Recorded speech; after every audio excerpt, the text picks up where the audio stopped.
Boom, all right, I'm here at TCDC, Thai Center for Design and Creativity, and doing this video, right? The other day I was talking with my friend Manny, and his son came on camera. I was actually there right after his son was born, held him. I'm gonna throw up a picture of me holding his son. And his son was wearing this hoodie, this black and red hoodie. He said, watch this, watch this, watch this. And he throws it up and he zips it up, and it was Miles Morales.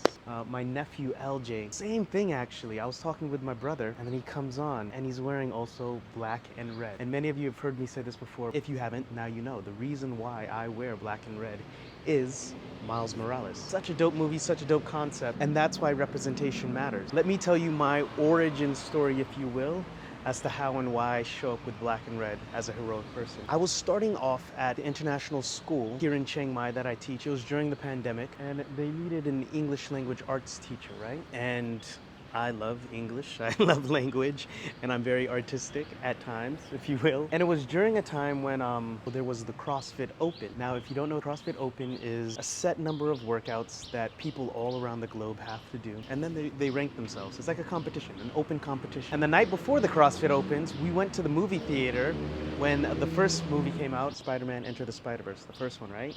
And I'm watching it with my friend Nathan. We're watching it, it's a good movie, it's a dope movie, I'm loving it, the soundtrack's hot. For so many reasons I can tell you why this movie is awesome, and you're gonna hear in subsequent videos. But I'm at the CrossFit Open, and there was a workout with dumbbell snatches and burpees. I remember the work, and I'm sitting there huffing and puffing, like, you know when you're in the middle of a workout, and your mind is just, okay, what is the next move? I'm there on the ground, catching my breath at the bottom of a burpee, and then my friend Nathan comes up to me and he whispers right in my ear, said, "What would Black Spider-Man do?" To which was the funniest thing to me. You know, in moments of stress, if you hear the right message, it'll resonate for a long time. I've even asked him about it afterwards, and I'm like, dude, do you remember saying this? He's like, nah, man, I don't remember that. I remember that. Anyhow, I'm at the school, and the thing is, in my training, I've taught business professionals, college students, and young learners. So I've never taught necessarily in high school. I've been an assistant in high school up before this moment. In Spain and Saudi Arabia, I taught at a collegiate level, or I taught business professionals, or I taught young learners, right? I never taught in high school, so I was just like, okay, what is this? And then, if you remember the movie, this is what it's all about. Miles is thrown into a new setting, whereas he has to show up in their great expectations. A message that comes up again and again and again. Great expectations. This is him crossing his first threshold. So while he's there, he feels this pressure on him to show up. And I saw a parallel between my life and his life as he's going through this moment. And this is the beautiful thing about story. We actually get to emotionally connect to see how this hero is going to overcome. There was the person who was there before me. They were somewhat of a Peter B. Parker, still around, and they were in a mentorship position while I'm like trying to figure out the rope. To say the least, it was a heavy year for me, but I know during that year, it was mentally taxing. Along with that, my mother was passing from COVID, and I have an okay relationship with death, yet watching my brother have to deal with that from afar and holding space for him while also trying to hold space for my students and understand what they're going through, because this was my first experience holding space for teenagers while not being a teenager myself, you know? So it's like there's empathy there, but it was misdirected. Understandably, the first time you're like trying to figure this out. So that's when I started delving into all the books of parenting, child development, and so on. I had the time, and I had the interest. I mean, it's fascinating to me, right? All of that said, it kept on ringing in my ear. What would Black Spider-Man do?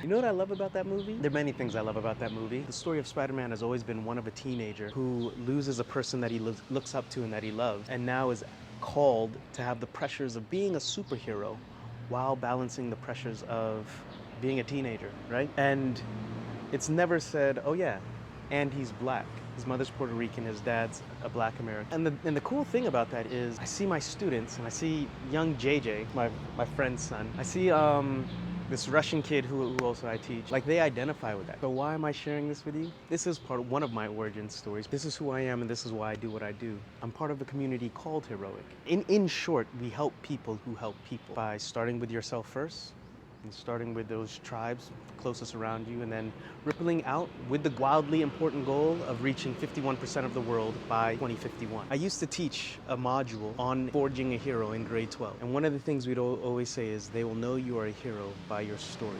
I share that with you because I believe we're all called to be heroes, quite honest. A hero is a person who takes the initial action for the well-being of another person, oftentimes expecting nothing in return.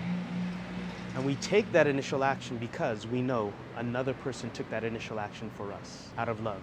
That's what love does. Love, sincere love, true love, actually encourages us to be heroic. Love is an action that is fueled by itself, with no other condition outside of itself. And if you're interested in watching Cross the Spider-Verse, the sequel is out. It's actually coming out tomorrow, and I'm gonna watch it with my friend. That's the call to action at the end of this. If you would like to represent, to reach out to people who are going through your same experience, your lived experience. We all have unique lived experiences.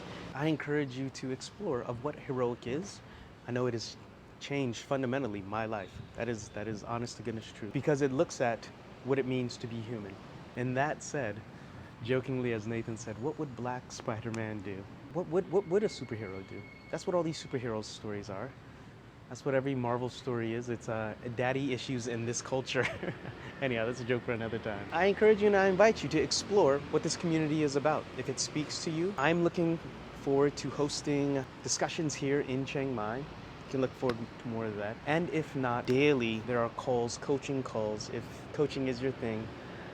Facilitated by Brian Johnson online and facilitated by a dope community of people who are living a good life. That is joy in the pursuit of your highest potential.